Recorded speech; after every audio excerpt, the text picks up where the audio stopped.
on the occasion of World Heart Day. We have with us Dr. Neeraj Tupkar from Indore.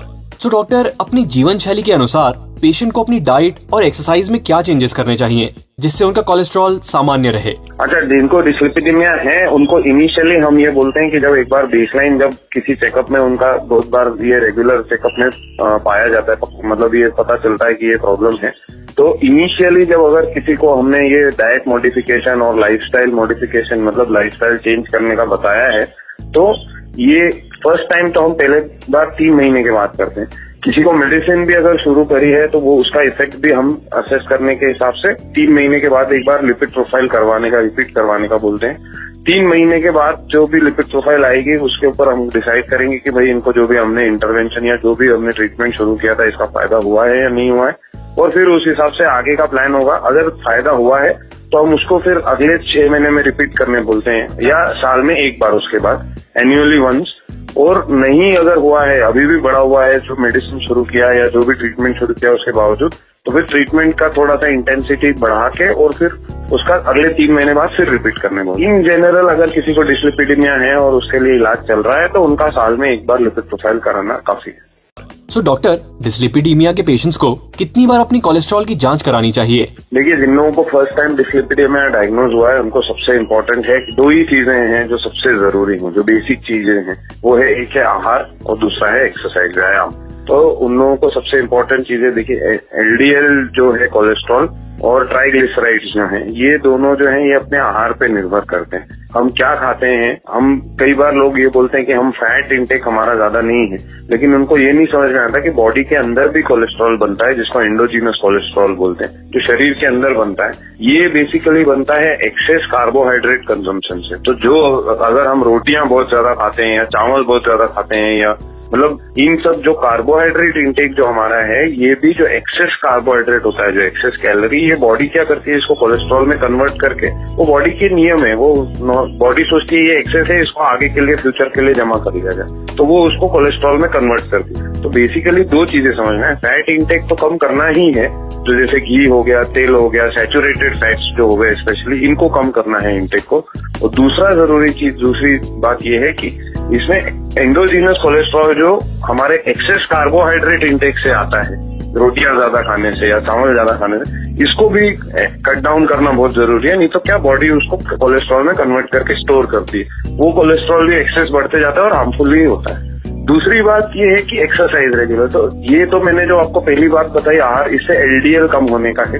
HDL बढ़ाने के लिए convincing evidence बहुत कम दवाइयों का मिला है। सर कुछ दवाइयां हैं जिससे एचडीएल बढ़ता है, लेकिन सबसे इम्पोर्टेंट चीज जो एचडीएल मतलब जो गुड कोलेस्ट्रॉल है उसको बढ़ाने के लिए सबसे इम्पोर्टेंट चीज जो पाई गई थी वो है एक्सरसाइज।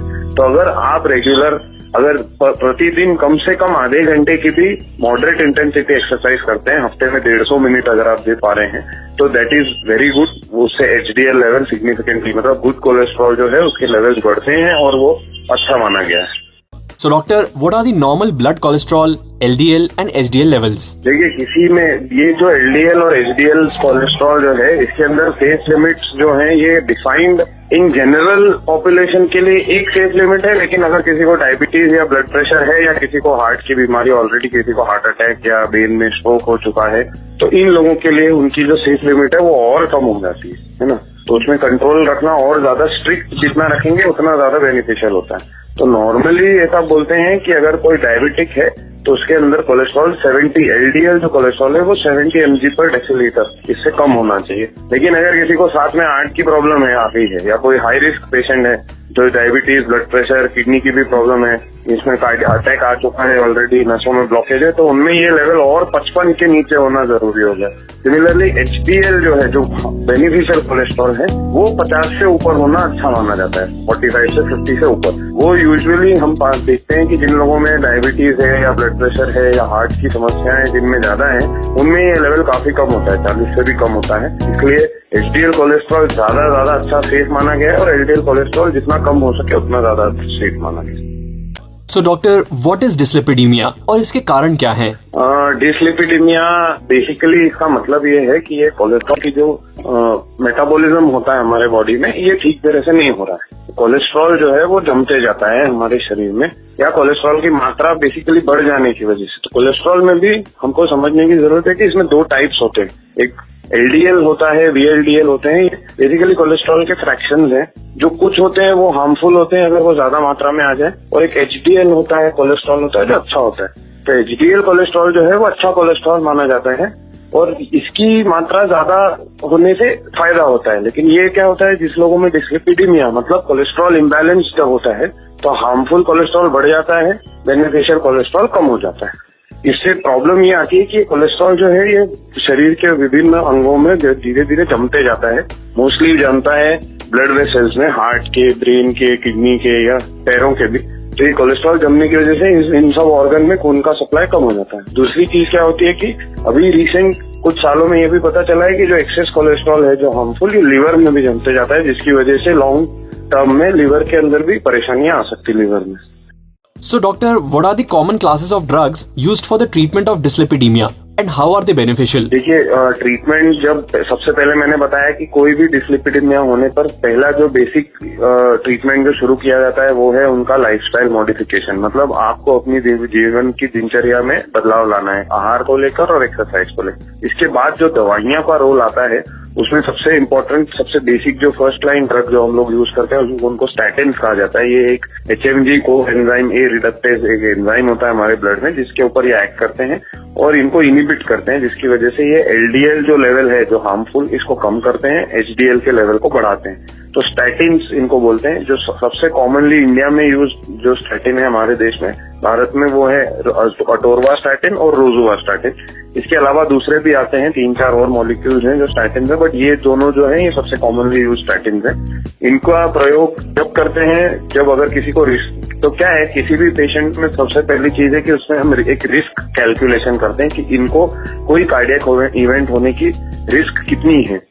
उसके पैरामीटर है, उसको एक मेडिकली उसका कैलकुलेटर बना हुआ है साइंटिफिक, उसके बेसिस पे फिर हम उनके इलाज शुरू करते हैं।